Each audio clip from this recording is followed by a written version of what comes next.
Chapter हमारा वही है, फोटो इलेक्ट्रिक इफेक्ट। हम लोगों ने क्वांटम थ्योरी में ये जान लिया था कि फोटॉन के बारे में। अब कुछ फोटॉन के करैक्टर को समझाने वाली चीजों को आपको पढ़ना है, जैसे कि रेस्ट मॉस, मतलब कि फोटॉन का विराम द्रव्यमान। तो फोटॉन हमेशा काइनेटिक मोशन के फॉर्म में रहता है, इसलिए इसका रेस्ट जो मॉस है वो 0 होता है बच्चों। अब बात आती है इसके काइनेटिक मॉस की। इसके काइनेटिक मॉस, जिसको आप बोलेंगे गतिक द्रव्यमान। गतिक द्रव्यमान को निकालने के लिए हम आइंस्टीन के फॉर्मूले को ले रहे हैं, mc², जो लाइट को के रिप्रेजेंट में था, और फोटॉन भी लाइट में ही है, h²। तो हम यहाँ पर लिख सकते हैं कि mc² is equal to h²। अब हमें m निकालना है, तो h² अपॉन हम c² कर सकते हैं। और सभी बच्चों को मालूम है कि जब हम c की वैल्यू लिखेंगे तो न्यू की वैल्यू लिखेंगे तो न्यू की वैल्यू आती है c अपॉन लैम्डा। तो काइनेटिक मॉस का एक फार्मूला तो ये आपके पास आ गया। दूसरा फार्मूला आपके पास आएगा जब आप इस न्यू की वैल्यू को पुटअप करेंगे।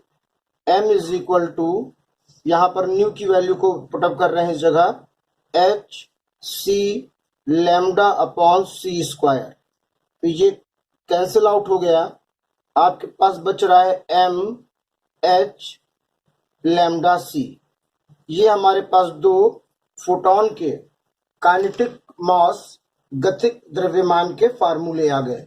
अब देखिए, ये तो बहुत क्लियर है कि जहां पर हमारे पास मॉस भी हो और वेलोसिटी भी हो, तो तुरंत बात आ जाती है कि वहां मोमेंटम यानी कि संवेग भी होगा ही होगा। ठीक है बच्चों, तो अब ये जो दूसरा काम है वो इम्पोर्टेंट है कि इसका संवेग क्या होगा।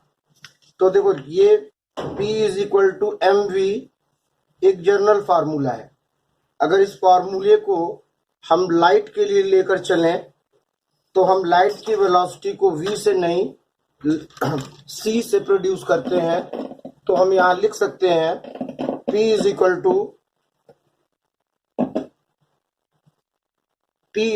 To mc। अब m के ये दोनों फार्मूले पुटअप करेंगे तो मोमेंटम यानी संवेग के भी दो फार्मूले आपको मिलेंगे। पहले m का ये फार्मूला रख रहे हैं, P इज इक्वल टू, यहाँ पर देखिए m की जगह h²c अपॉन c²। तो c कैंसिल हो रहा है, आपके पास बच रहा है P बराबर h² अपॉन c।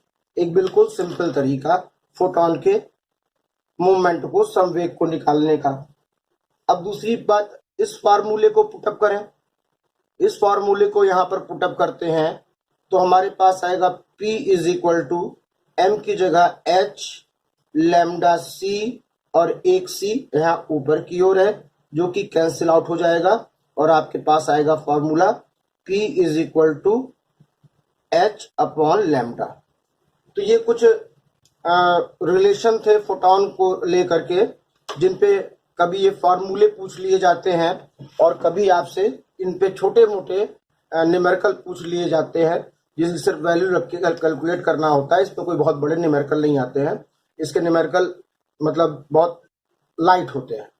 तो ये हमारा जो फोटॉन वाला चैप्टर है वो खत्म है। और अब हम थोड़ा आगे बढ़ते हैं कि फार्मूले सब आपको दिख ही रहे होंगे। थोड़ा आगे बढ़ते हैं और अगले चैप्टर को भी यहीं पर हम स्टार्ट करेंगे। वो चैप्टर हमारा सारी बातों को क्लियर करेगा जो हम लोग हाइगेंस थ्योरी से चल रहे थे, फिर क्वांटम थ्योरी पर आ गए, तो उन बातों को वो बहुत क्लियर करेगा। एक छोटा सा चैप्टर है जिसका नाम है बच्चों मैटर वेव्स, यानी कि द्रव्य तरंगे। बच्चों ये लिक्विड वाला द्रव्य नहीं है, मैटर पदार्थ वाला द्रव्य है, इस बात को ध्यान रखना। तो देखो ये तो क्लियर हो गया था कि क्वांटम थ्योरी आने के बाद जो केवल फोटॉन के बारे में मालूम चला था कि उसका डुअल नेचर है, वो पार्टिकल फॉर्म में भी है और वो वेव फॉर्म में भी है। इसके बाद डी ब्रोगली ने कुछ वर्क किया इसी फिनोमिना पे, डी ब्रोगली, ठीक। उन्होंने बताया कि और भी ऐसे पार्टिकल्स हैं जिनमें ये डुअल नेचर, दोहरी प्रवृत्ति होती है, पार्टिकल की भी और वेव की भी। सपोज दैट आप इलेक्ट्रॉन को लीजिए, अगर रेस्ट पोजीशन में है तो ये पार्टिकल है, और अगर ये चल रहा है तो आप देख रहे हैं इलेक्ट्रॉन बीम है, इलेक्ट्रॉन माइक्रोस्कोप आपने पढ़ा हुआ। तो वो पार्टिकल्स जो डुअल नेचर में होते हैं, मतलब पार्टिकल में भी होते हैं और वेव फॉर्म में भी होते हैं, यहाँ इनको हम लोग डी ब्रोगली वेव कह रहे हैं, ठीक है। मतलब कि all material particles in motion have a wave nature also, मतलब जो पार्टिकल मोशन में है उनके पास वेव का भी नेचर होता है, ठीक है। तो ऐसे वेव को हम लोग डी ब्रोगली वेव कहते हैं, डी ब्रोगली तरंग। मतलब कह सकते हो द्रव्य कणों से संबंधित तरंगों को डी ब्रोगली वेव कहते हैं। वो बात समझ में आ रही है? तो एक सिंपल सी फॉर्मूला है, मतलब आप कह सकते हो all material particles in motion, हम लिख दे रहे हैं आपको, ऑल मटेरियल, आप पूरा लिखिएगा, चलो हम लिख दे रहे हैं, material particles in motion have wave nature called de Broglie wave. मतलब वो सभी कण जो मोशन में है उनके पास तरंग की प्रकृति भी होती है, इसलिए उनको डी ब्रोगली वेव कहा गया। अभी डी ब्रोगली ने इलेक्ट्रॉन को ही बताया था कि फोटॉन के बाद इलेक्ट्रॉन ऐसा है जो अपने दोनों नेचर को शो करता है, डुअल नेचर को। फिर और भी पार्टिकल है, प्रोटॉन है और है, अब जानते चलोगे। अब बात आती है कि what is D Broglie wavelength. बात आती है कि डी ब्रोगली तरंग दैर्घ्य क्या है। तो देखिए वही जो हमने अभी पहले पढ़ा था, फोटॉन के लिए था, अब इलेक्ट्रॉन के लिए। ये देखिए यहां पर आप आइए, हमारे पास P is equal to H upon lambda है ना बच्चों, तो हम लेमडा क्या लिख सकते हैं, lambda is equal to H upon P. क्या बन गया ये, de Broglie wavelength, de Broglie तरंग दैर्घ्य, ठीक है। और अगर हम m को p की वैल्यू m इंटू वी रखें, लाइट को नहीं किसी और पार्टिकल के लिए, डी ब्रोगली ने फोटॉन के अलावा दूसरे पार्टिकल पर ये चीज की थी, तो आप लिख सकते हो lambda is equal to h upon m v। ये आपकी कहलाई de Broglie wavelength, de Broglie तरंग दैर्घ्य। बहुत छोटा सा टॉपिक है। अब इसमें एक चीज अब आगे बढ़ते हैं कि अगर हमें इलेक्ट्रॉन की डी ब्रोगली वेवलेंथ निकालनी है तो हमें क्या करना पड़ेगा। तो उसके लिए पहले आपको हम इस P को काइनेटिक एनर्जी के टर्म में समझाने की कोशिश करेंगे। देखिए हम लोग जो जानते या पढ़ चुके हैं, हम लोग को मालूम है कि K is equal to half mv square होता है। Is it clear? K is equal to half mv square होता है और P इज इक्वल टू होता है mv। अब यहां पर हम P बनाने की कोशिश कर रहे हैं, इस टाइल पे गौर करिएगा। Kinetic energy is equal to half, अगर हम यहां m से इनटू और m से डिवाइड भी कर दें तो इनके रिश्ते पर कोई फर्क नहीं पड़ेगा, क्योंकि जितना दिया था उतना हमने वापस ले लिया। अब एक m और ये है, देखिए इस m के साथ m को इनटू और डिवाइड कर दिया तो ऊपर हमारे पास देखो क्या बच रहा है, half m square v square, अभी एक m नीचे है। इस m को हम इस तरफ ले जाएं तो m k is equal to हमारे पास आ जाएगा, 2 को भी इधर ले जाओ, 2 क्या आ जाएगा, m स्क्वायर v स्क्वायर, मतलब कि हमारे पास आ गया 2mk is equal to p momentum संवेग का स्क्वायर। Is it clear? तो यहां पर देखते हैं कि भाई इस रिलेशन से हमें फायदा क्या होने वाला है। अब इस रिलेशन को हम यहां पर हम जानते हैं कि lambda is equal to h upon p होता है, ठीक। तो p इज इक्वल टू क्या हो गया, h अपॉन लैम्डा। तो अगर p का ये मान रखे यहां पर तो हमें वैल्यू मिल सकती है, लेकिन हम वो नहीं करेंगे, हम करेंगे p is equal to under root 2mk। Simple सी बात है, स्क्वायर को हम इधर अंडर रूट में ले आए, ठीक। अब यहां पर आप देखिए p को क्या लिख सकते हैं, h अपॉन लैम्डा, क्या आया 2mk।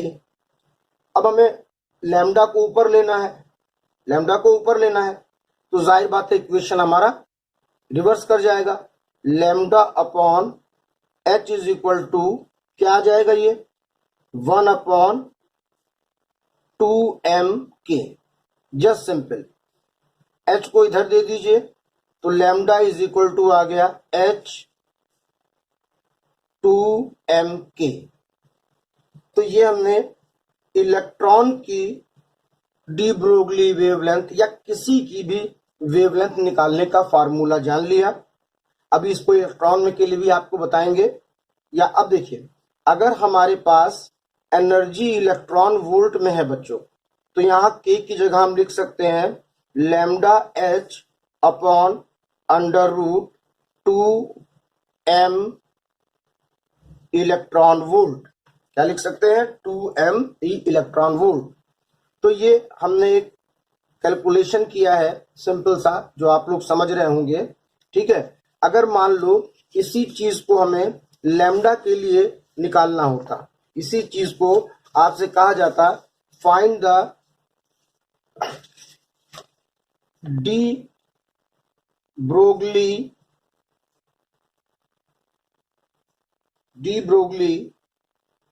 वेवलेंथ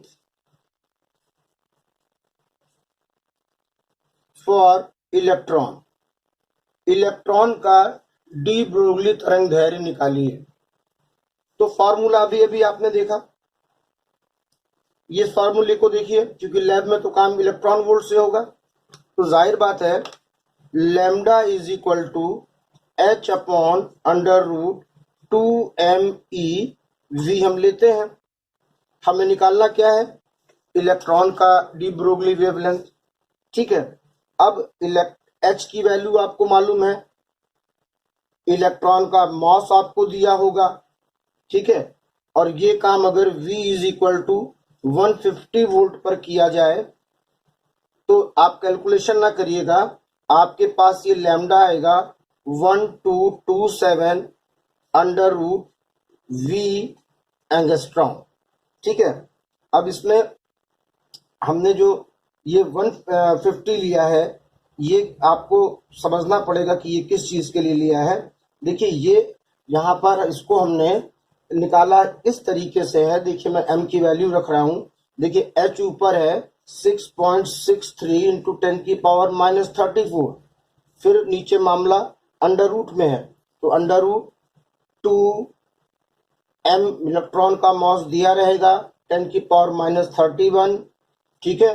एक इलेक्ट्रॉन के लिए आप चार्ज 1-19 कूलम रख सकते हैं। अभी वोल्ट हमने v वोल्ट रखा है। तो जब आप इसको सॉल्व करेंगे, आपको सॉल्व मत करिएगा, इसको याद रखिएगा, अभी v वोल्ट रखा है, 150 नहीं रखा है, ठीक है। तो लैम्डा इज इक्वल टू आपके पास आएगा 1227 अंडर रूट v एंगस्ट्रॉम में। अक्सर शॉर्ट क्वेश्चन में या कहीं भी पूछ लेते हैं कि इलेक्ट्रॉन की D Broglie wavelength in the term of voltage, विभवांतर के पदों में डी ब्रोगली तरंगदैर्घ्य कितनी है। एच आपको मालूम है, ई याद रखिए दिया भी रहता है, ई सॉरी ये क्या नाम, मास ऑफ इलेक्ट्रॉन, और ये ई की वैल्यू है और वी पर हमें निकालना था। तो ये हमारा डी ब्रोगली वेवलेंथ हो गया बच्चों। अब यहाँ पर मेनली इसी में से आता जो आप पढ़ रहे हो, बहुत छोटा चैप्टर है। एक बहुत इंपॉर्टेंट चीज है जिसका एक्सपेरिमेंट तो हमारे सिलेबस से निकाल दिया गया है, ठीक है, लेकिन उसका कंक्लूजन, निष्कर्ष जरूर पूछा जाता है कि भाई इन्होंने जो किया वो क्या किया। एक एक्सपेरिमेंट किया, डेविएशन मैं बता भी चुका हूं, जर्मर, इनके एक्सपेरिमेंट का इंपॉर्टेंस क्या है, महत्व क्या है, निष्कर्ष क्या है, कंक्लूजन क्या है, इन्होंने क्या किया। तो ये इन्होंने बहुत बड़ा काम किया था। इन्होंने क्वांटम थ्योरी से ये बताया था बच्चों, प्रैक्टिकल हमें इसका एक्सपेरिमेंट नहीं पढ़ना है, इन्होंने बताया था कि इन्होंने बिल्कुल डायरेक्ट अपने प्रयोग से, एक्सपेरिमेंट से, प्रैक्टिकल से वेरिफिकेशन किया था कि जो डी ब्रोगली हाइपोथेसिस है वो वेव नेचर के पार्टिकल के लिए भी है। या आप ये कह सकते हो कि डेविएशन जर्मर के एक्सपेरिमेंट ने इलेक्ट्रॉन के ड्यूअल नेचर, फिर ब्रैकेट में लिख देना पार्टिकल प्लस वेव, को वेरीफाई किया था। डेविएशन जर्मर ने इलेक्ट्रॉन के ड्यूअल नेचर, मतलब वो कण के रूप में भी है और वेव के रूप में भी है, उसको वेरीफाई किया था। बस एक पूछते हैं तो यही इतनी चीज पूछते हैं। मैंने एचओ के बच्चों में निशान लगा दिया था, एक लाइन की चीज है। तो ये बच्चों हम लोग का आज का टॉपिक था, जो उन्होंने छोटा चैप्टर खत्म कर लिया है, जिसमें आपको बिल्कुल क्लियर है कि ये वाला डेरिवेशन मैंने अभी कराया। काइनेटिक एनर्जीज को मैंने कन्वर्ट किया किसमें, मूवमेंट में, संवेग में। तो मेरे पास ये फार्मूला आया जो आप देख रहे हो, ठीक। इस फार्मूले से भी क्या हमें निष्कर्ष निकलता है, जरा अगर सारी चीजें कांस्टेंट हो जाएं बच्चों, तो देखो lambda proportional to 1 upon mass of particle. अगर H V E into तो कांस्टेंट है, इनको मास ले लें अगर, तो हम मास और लैम्डा के बीच में क्या रिलेशन पाते हैं कि lambda is proportional to 1 upon M. बिल्कुल यहां से लेकर हर जगह ये क्लियर दिख रहा है। यानी कि आप ये समझ लीजिए आगे आने वाले प्रॉब्लम में जिसका मास कम होगा उसका वेवलेंथ ज्यादा होगा, जिसका मास ज्यादा होगा उसका वेवलेंथ कम हो जाएगा। Is it clear? तो जरा इन फार्मूलों को आप ध्यान रखिए। मैं आपको 2 क्वेश्चन प्रैक्टिस कराने जा रहा हूं, उसके बाद देखते हैं कि हम लोग कहाँ तक समझे या कहाँ तक पहुंचे। तो यहाँ तक की चीजें आपको, हमारा पहले जा रहा है कौन सा न्यूमेरिकल, पहला न्यूमेरिकल। बातें बड़ी काम बहुत थोड़ा। For an electron and a proton travelling with same velocity, which particle has larger de Broglie wavelength। एक इलेक्ट्रॉन और प्रोटॉन समान वेग से चल रहे हैं, किसका डी ब्रोगली तरंगदैर्घ्य ज्यादा होगा। बच्चों यहाँ एक पॉइंट ध्यान रखिएगा, इलेक्ट्रॉन सबसे हल्का होता है अन्य जो अदर पार्टिकल हैं। जो कैसे करते हैं इसको, आपने फॉर्मूला देखा था कि lambda is equal to H upon P, P को हमने क्या लिखा, mv। ठीक, अब यहाँ प्रोटॉन और इलेक्ट्रॉन है, तो लैम्डा फॉर प्रोटॉन कितना बन जाएगा, ये भैया कांस्टेंट है, इसको मत छूना। m प्रोटॉन का वेलोसिटी, प्रोटॉन की द्रव्यमान और वेग, और इलेक्ट्रॉन के लिए बनाओगे तो ये फार्मूला क्या बनेगा, H is equal to m electron का v इलेक्ट्रॉन का।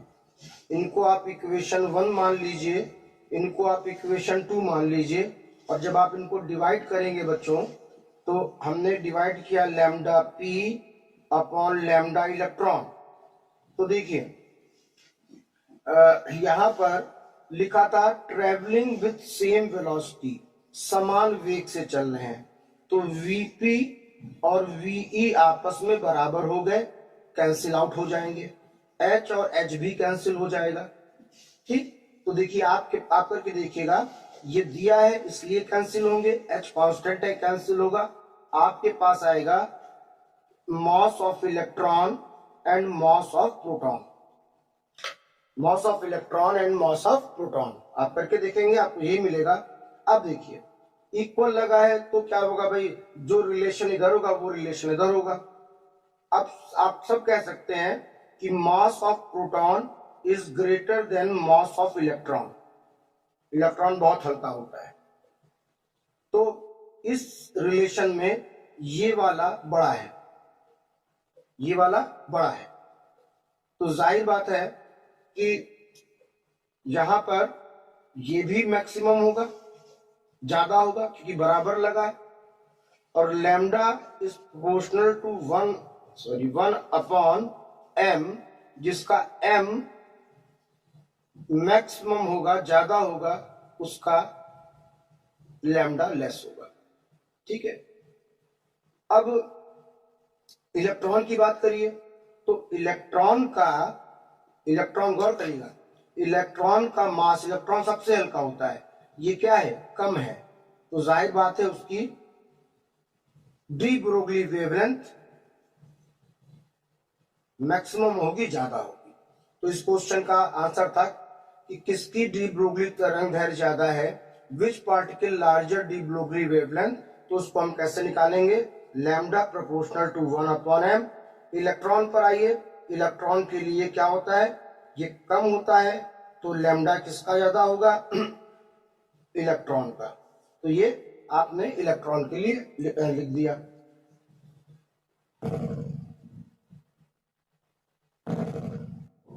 इसमें ये कह रहे हैं कि if de Broglie wavelength of proton and particles are same, जो मैंने यहां लिख दिया, then what will be the ratio of their speed, यदि अल्फा और क्या नाम, अल्फा और प्रोटॉन की दहली आवृत्ति जिसे आप कहते हैं, सॉरी डी ब्रोगली आवृत्ति अगर बराबर है, तो आपको बताना है कि उनकी स्पीड में क्या रेशियो होगा, उनकी चाल में क्या अनुपात होगा, और गिवन है यहाँ पर mass of alpha is 4 times of mass of proton, alpha का द्रव्यमान प्रोटॉन के द्रव्यमान का 4 गुना है। बिल्कुल सिंपली वही वाला काम करेंगे जो हम लोगों ने पहले किया था, चाहे जितना भी घुमाकर पूछे। Lambda P is equal to हम लोग लिखेंगे H M P V P, क्योंकि लैम्डा इज इक्वल टू क्या होता है, एच अपॉन पी, और एच अपॉन पी को हम क्या लिख सकते हैं, एम वी। इस तरह लैम्डा अल्फा के लिए बच्चों क्या लिखोगे, एच अपॉन एम अल्फा और V alpha. Is it clear? अब देखिए ये तो हमने लिख लिया, ये तो हमने कर लिया।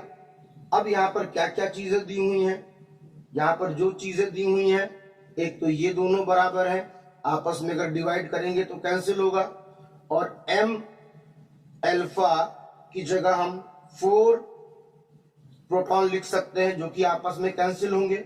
मतलब अगर हम दोनों इक्वेशन को डिवाइड करें तो हमारे पास सिंपली क्या आएगा, h M P V P upon h M alpha V alpha. अब आपको क्लियर है ये किससे बराबर है, 4 MP के बराबर है, MP MP निपट जाएंगे, एच एच निपट जाएंगे, ये दोनों बंदे आपस में बराबर हैं। बचेगा क्या आपके पास? बचेगा आपके पास वीपी अपॉन वी अल्फा, और इधर क्या बचेंगे? एमपी